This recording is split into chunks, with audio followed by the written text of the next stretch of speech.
మహాగణాధిపతయే నమః. ఓం గురుభ్యో నమః. ఓం శ్రీమాత్రే నమః. పరమేశ్వర స్వరూపమైనటువంటి జ్యోతిష, వాస్తు మరియు ఇతర అనేకమైనటువంటి శాస్త్రములను మనకు అందించినటువంటి మహర్షులకి నమస్కారం. హయగ్రీవ హయగ్రీవ హయగ్రీవేతియో వదేత్తస్య నిస్సరతే వాణి జనుకన్యా ప్రవాహవత్.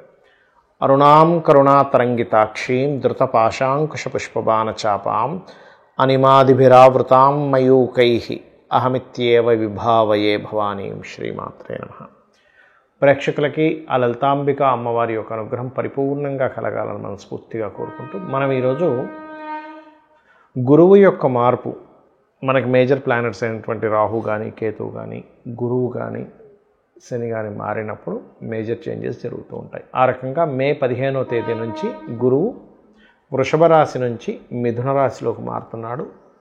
అక్టోబర్ 19వ తేదీ కల్లా మళ్ళీ మారిపోతాడు, కర్కాటకంలోకి మారిపోయి నవంబర్ 12వ తేదీ నుంచి మళ్ళీ వక్రించుకుంటూ కర్కాటకంలో వక్రగతి ప్రారంభమై మనకి మిథునంలోకి రావడం జరుగుతుంది. ఈ సంవత్సరం యొక్క గొప్పతనం ఏమిటంటే ఎప్పుడూ కూడా చాలా రేర్గా జరుగుతాయి ఇవి. ఒకే సంవత్సరంలో అంటే విశ్వవసునామ సంవత్సరంలో 3 రాసులు మారుతున్నాడు గురువు. దీనివల్ల కలిగే ఫలితాలు ఏమిటనేది నేను మీకు ఎండింగ్లో చెప్తాను. ఏ లగ్నం లేదా ఏ రాశి వారు చెప్పేసుకున్న తర్వాత సో వీడియో ఎండింగ్ వరకు చూడండి. అయితే ఈ విషయాలు చెప్తుంది నేనైనప్పటికీ కూడా చెప్పిస్తుంది సాక్షాత్ లలిత అమ్మవారిగా భావిస్తూ ఒక్కొక్క లగ్నం గురించి మనం తెలుసుకుందాం. వృషభ లగ్నము, వృషభ రాశి. వృషభం వారికి ఈ గురువు ప్రత్యేకంగా మీకు అష్టమ లాభాధిపతి అయినటువంటి గురువు 2వ స్థానంలో అంటే ధనస్థానంలో, కుటుంబ స్థానంలో ఉన్నాడు. ఎంత ఈ లగ్నానికి పాప అయినప్పటికీ కూడా గురువుకి సహజ గుణం ఒకటి ఉంటుంది, ఏమిటంటే ఎంతో కొంత శుభం పరచాలనేటువంటిది.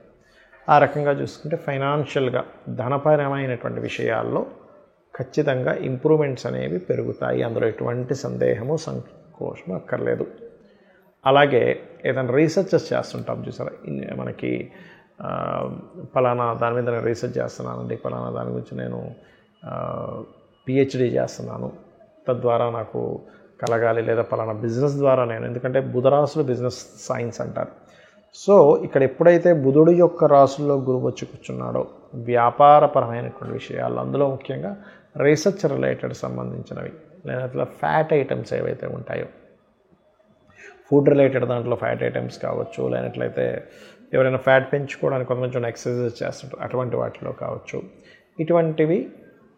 ఇటువంటి బిజినెస్లో ఉండేటువంటి వారికి ఖచ్చితంగా 100% కూడా గ్రోత్ అనేటువంటిది చూపిస్తుంది. ఇక మరొక విషయం ఏంటంటే మీకు ప్రధానంగా ఈ లాభాధిపతి 2లో ఉన్నందుకు కొంతమంది ఏంటంటే ఇది షేర్ మార్కెట్ కూడా కలిసి వస్తుంది కదా అనుకుంటూ ఉంటారు. కాకపోతే మనం ఇక్కడ అర్థం చేసుకోవాల్సింది, శని భగవానుడు మీనరాశిలో ఉన్నప్పుడు లాంగ్ టర్మ్ షేర్స్ విషయాల్లో బాగా అనుకూలిస్తాడు. షార్ట్ టర్మ్ ఏదో డైలీ ట్రేడింగ్ చేస్తూ ఉంటారు, అటువంటి వాటికి కాదు.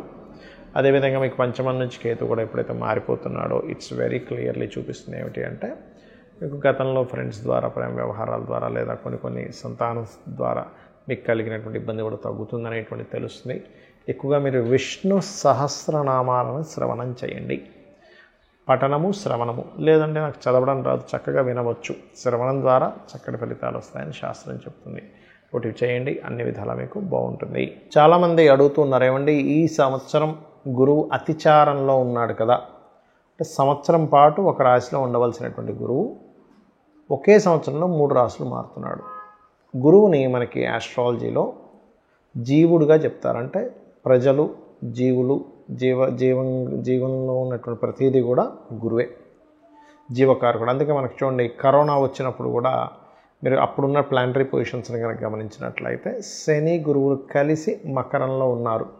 జీవకారకుడైన గురువు నీచబడి శనితో కలిసి ఉండడం వల్ల దానికి ప్రామాణికమైన ఒక శ్లోకం కూడా మనం అప్పట్లో చెప్పుకున్నాము, ఎందుకు ఇటువంటి విపత్తులు వచ్చాయనేటువంటిది. అయితే మరి ఈసారి అలాంటి రోగాలు ఏమైనా వస్తాయా అంటే రోగం అనేటువంటిది రాదు అనేటువంటిది మనం ఆల్రెడీ 40 రోజుల క్రితమే చెప్పుకున్నాం, ఇది విశ్వవసునామ సంవత్సరం ప్రారంభంలోనే. కాకపోతే యుద్ధాలు లాంటివి వస్తాయి, కొంచెం జల సంబంధించిన యుద్ధాలు ఎక్కువగా వస్తాయి అని చెప్పుకున్నాం. అయితే ఈ జల సంబంధించిన యుద్ధాలతో పాటు జల రాసుల్లో ఈ కుజుడు, శని ఉన్నారు కాబట్టి జలంలో ఉండేటువంటి కొన్ని జీవరాశులకి చాలా ఇబ్బంది కలగనుంది.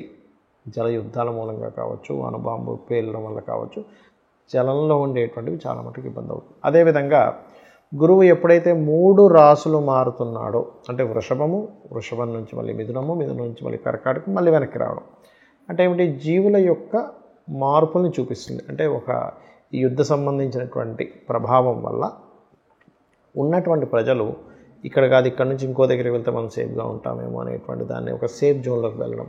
అలా కాదని కొంత సముద్ర తీర ప్రాంతాల వైపు ఉండేటువంటి వారు, ముఖ్యంగా మనకి పాకిస్తాన్కి సరిహద్దుల్లో ఉండేటువంటి వారు, ఢిల్లీ లాంటి ప్రాంతాల్లో ఉండేటువంటి వారు, లేదా ఇటువైపు అంటే మన ఇండియాకి ఇరువైపులా ఉండేటువంటి తూర్పు పడమర వైపుల్లో ఉండేటువంటి సముద్ర తీర ప్రాంతం అంటే వైజాగ్, లేనట్లయితే వెస్ట్ బెంగాల్ కావచ్చు, అదేవిధంగా మనకి ఒరిస్సా కావచ్చు, ఇటువైపు రాజస్థాన్, ఇటువైపు ఉండేటువంటి వారు కాస్త పరుగులు తీయాల్సిన పరిస్థితి వస్తుంది అనేటువంటి చూపిస్తుంది. అంటే వాళ్ళ సేఫ్ కోసం, ఇదేదో ఎవరినో భయపెట్టడానికి కాదు, గుర్తుపెట్టుకోండి. ఇదంతా ఎందుకు చెప్తున్నానంటే జూపిటర్ ఇలా 3 రాసులు మారినప్పుడు అయితే మన దేశం కంటే కూడా ఇతర దేశాల వాళ్ళకి చాలా ఎక్కువగా ఉంటుంది ఇబ్బంది. అంటే పాకిస్తాన్ మన శత్రు దేశానికి చాలా ప్రమాదం కానివ్వండి, చాలా ఇబ్బందికరమైన వాతావరణం అనేటువంటిది వాళ్ళు చూస్తారు. ఆ దేశం వాళ్ళు ఎక్కువగా పరుగులు తీయాల్సి వస్తుంది మన దేశంలో ఉండే వాళ్ళకన్నా. మన వాళ్ళు ఏంటంటే కొంచెం సేఫ్ దీనికోసం వెళ్ళవలసి వస్తుంది. అటువంటి పరిస్థితి నెలకొననుంది అనేటువంటిది మనం ఒక 45 రోజుల క్రితమే పాత వీడియోలో కనుక చూసుకుంటే ఈ జల సంబంధించిన యుద్ధాలు వస్తాయి, జలరాశిలో కుజుడున్నాడు అనేది చెప్పుకున్నాం. అప్పటికి ఇంకా అసలు విశ్వవసునామ సంవత్సరం కూడా ప్రారంభం కాలేదు.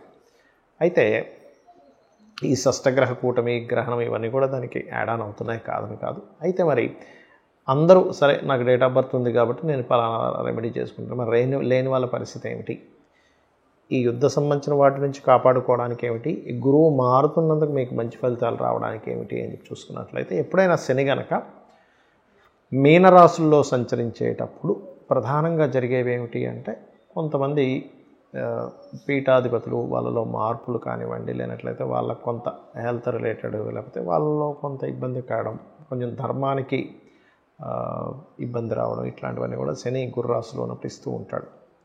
అయితే ఇక్కడ ప్రతి ఒక్కరు కూడా చేసుకోవాల్సిన రెమెడీ ఏమిటి శని మీన రాశిలో ఉన్నందుకంటే దక్షిణామూర్తి యొక్క స్తోత్రము, కాలభైరవుడి యొక్క అష్టోత్తరము ఎక్కువగా చేసుకుంటూ ఉండాలి. కాలభైరవ స్తోత్రం మనందరం వినే ఉంటాం, దాన్ని విన్నా సరిపోతుంది. ఏమంటే నాకు నోటికి రాదండి అని బాధపడుతూ ఉంటారు చాలామంది.